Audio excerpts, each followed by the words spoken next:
Welcome back to episode of car talk. हमारे viewer हैं उन्होंने हमारे से सवाल किया कि जो ये सिचुएशन चल रही है पाकिस्तान की, इसके अंदर जब इकॉनमी काफ़ी ख़राब हो चुकी है, कोई IMF से डील नहीं बन रही और काफ़ी ख़तरा है कि पाकिस्तान डिफ़ॉल्ट कर जाएगा, तो इस सिचुएशन में क्या ओवरसीज़ पाकिस्तानीज़ को पाकिस्तान के अंदर इन्वेस्टमेंट करनी चाहिए और क्या उनको ये स्टेप लेना चाहिए, लीप ऑफ फेथ लेना चाहिए? आई बात करते हैं।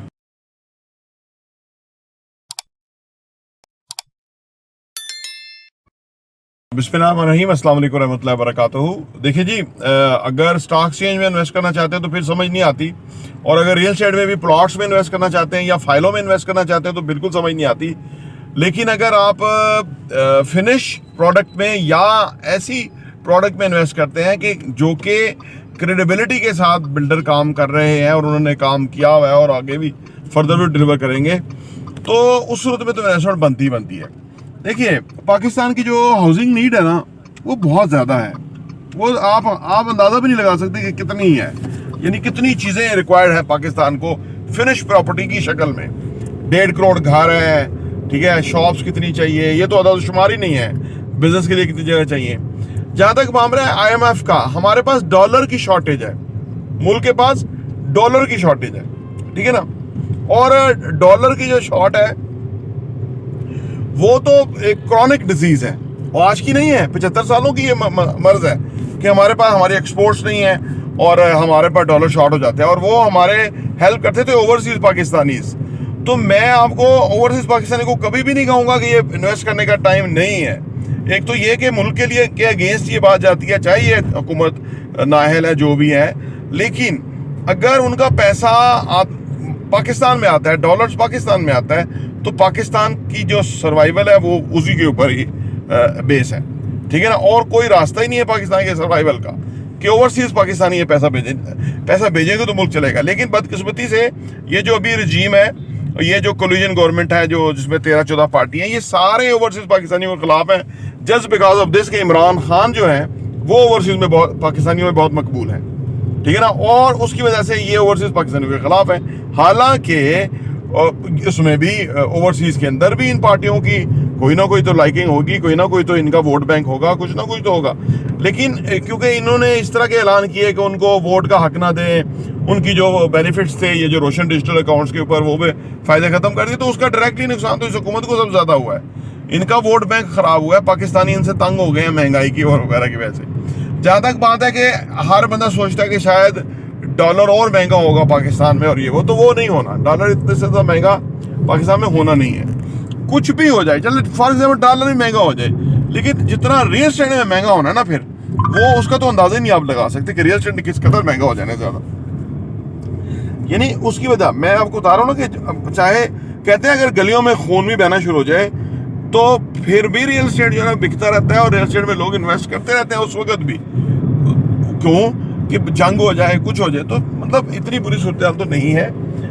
डॉलर की जो मामलात है वो किसी ना किसी तरह तो अभी भी आ रहा है ना। डॉलर चाइना से हमने लिया, अभी 1.5 अरब डॉलर लिया तो सर्वाइवल किया, फिर फर्दर भी कहीं ना कहीं से लेंगे, कुछ भी करेंगे, लेंगे, सारी बात है, तभी तो चलेगा। अदरवाइज जो भी महंगाई जितनी हुई है, इससे ज़्यादा तो लोगों की सकत भी नहीं है। और फिर अब इलेक्शन भी होने ही हैं, और कितना टॉलरेट कीजिएगा इलेक्शन को, या कैसे कर सकते हैं, ठीक है ना। क्योंकि किसी का कोई उस मुल्क का मालिक तो नहीं है ना ही आर्मी मालिक है, ना ही ये सियासतदान जो खानदानी सियासत वो मालिक है, अवाम मालिक है, और फिर अदलिया है, फिर अवाम है, फिर मीडिया है, फिर अब सोशल मीडिया है, अब लोगों की आवाज़ है।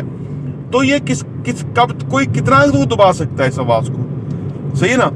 तो जो ये क्योस पैदा करना कि नहीं जी ओवरसीज के जो पाकिस्तान इन्वेस्ट कर देंगे तो पता नहीं पाकिस्तान के हालात क्या होंगे, ये असल में यही अपॉर्चुनिटी अक्सर लोग माजी में भी खो चुके हुए हैं। माजी में भी इस तरह की बड़ी चमकियाँ, मुशर्रफ के दौर के अंदर आपको तो इमरजेंसी लग गई थी तो खौफो राज था, फिर जब हमने न्यूक्लियर टेस्ट किए थे फिर पाबंदियाँ लग गई थी, खौफो राज था। क्या रियल एस्टेट नीचे गया? क्या रियल एस्टेट ने लोगों को मायूस किया? नहीं, तो उससे और बेहतर हुआ, और जो है कीमतें कहाँ से कहाँ पहुँच गई। और वो जो लोग थे जिनके पास कुछ भी नहीं था, मैं तो अब 30 साल हो गए इस्लामाबाद में, वाकई लोगों के पास कुछ भी मामूली सरमाया था, जब उन्होंने बहरिया टाउन में या बाकी DHA में बाकी जगहों पे इन्वेस्ट करना शुरू किया, आज वो अरबपति हैं, सही है ना। कैसे? रियल एस्टेट की वजह से। रियल एस्टेट में ये नहीं कि हर वक्त हालात बहुत तेज थे या बहुत कस्टमर था और बहुत, ऐसा नहीं था। बड़े बड़े अदवार आते हैं बीच में कि जिसके अंदर कस्टमर ही नहीं होता मार्केट के अंदर। लेकिन उस वक्त की जो रियल एस्टेट थी वो फर्क थी, आज की रियल एस्टेट फर्क है। उस वक्त रियल एस्टेट जो है वो सिर्फ प्लॉट्स में मबनी थी और प्लॉट्स का मुल्क को फायदा नहीं है। आज का रियल एस्टेट जो है वो कंस्ट्रक्शन इंडस्ट्री पे मबनी है और कंस्ट्रक्शन इंडस्ट्री का गवर्नमेंट को बहुत फायदा है। यानी 2 कनाल का अगर कोई अपार्टमेंट बिल्डिंग बनती है ग्राउंड +9 तो 15 करोड़ रुपया उस बिल्डिंग के फिनिश होने तक गवर्नमेंट को सेल्स टैक्स की मद में, अदर टैक्स की मद में 15 करोड़ रुपया गवर्नमेंट को जाता है। इसके अलावा कई 100 लोगों को रोजगार मिलता है, 40 इंडस्ट्रियां चलती हैं। तो अब आप समझिए हम असल में बगैर हुकूमती सुपरविजन या सपोर्ट हम ऑलरेडी उस रास्ते की तरफ निकल गए हैं जो कि टैक्स मिनिस्ट्री गवर्नमेंट ने दी थी, पिछली गवर्नमेंट ने, और उन्होंने वर्टिकल बिल्डिंग का आगाज किया था। तो हम ऑलरेडी उस तरफ निकल गए हैं कि जहाँ पे दुनिया ऑलरेडी जो है ना वो काम हो रहा है, वहाँ पे कंस्ट्रक्शन के हवाले से बिल्डिंग बन रही हैं लोग। हम अभी पीछे हैं, टूरिज्म के अंदर हमारा काम नहीं हो रहा क्योंकि वो जो सेक्टर है वो इतना ऑर्गेनाइज नहीं है। बट अगर आप बात करें DHA बहरिया और उसके अंदर जो एग्जिस्ट करते हुई प्रॉपर्टी है, कमर्शियल है या रेजिडेंशियल है या कुछ है, उसके अंदर तो कस्टमर मौजूद है। वो तो कस्टमर ढूंढ रहा है, वो तो अभी, क्योंकि प्लॉट्स तो देखे ना पिछले 1.5 साल से कुछ भी नहीं दे रहे प्लॉट्स किसी भी बंदे को, और उल्टा वो पैसा डालता जा रहा है, मतलब उसके और खर्चे हो रहे हैं लेकिन वो आमदनी नहीं दे रहे। तो वो जो फार्मूला था ना प्लॉट्स का, जो एक टिपिकल डीलर्स आज भी प्लॉटों को बेचने बैठे हुए हैं, वो खराब पुराना हो गया, वो दौर चला गया। देखिए दौर, वक्त की खूबसूरती है कि वक्त चेंज हो जाता है।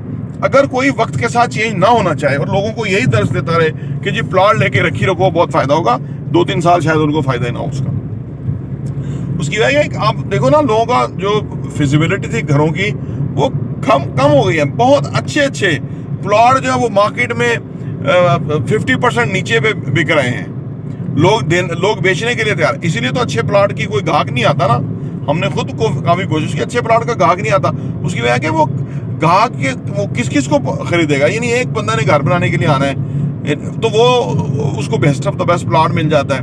तो अगर किसी की इन्वेस्टमेंट पोर्टफोलियो उसने बनाना या इन्वेस्टमेंट करनी है तो उसने फिर फिनिश गुड्स के अंदर, प्रॉपर्टी के अंदर इन्वेस्ट करनी है कि सो दैट उसे पता है यार कल को यहाँ से किराया आएगा, जो कि किराया आता है, कारोबार चल रहे हैं।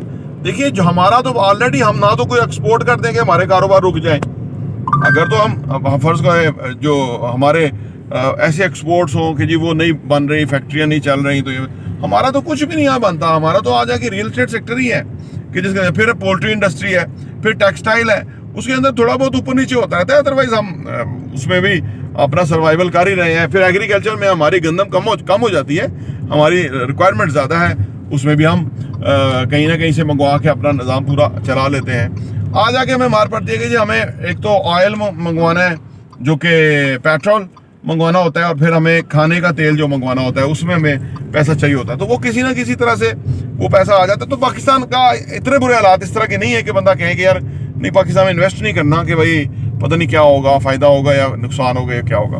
फ़ायदा होगा इंशाल्लाह ताला, और खासा फ़ायदा होगा। और ये मैं आपको बता रहा हूँ कि ये वो टाइम है कि जिस वक्त इन्वेस्टमेंट बनती है। प्रॉपर्टी इंटरव्यू देखने का बहुत बहुत शुक्रिया।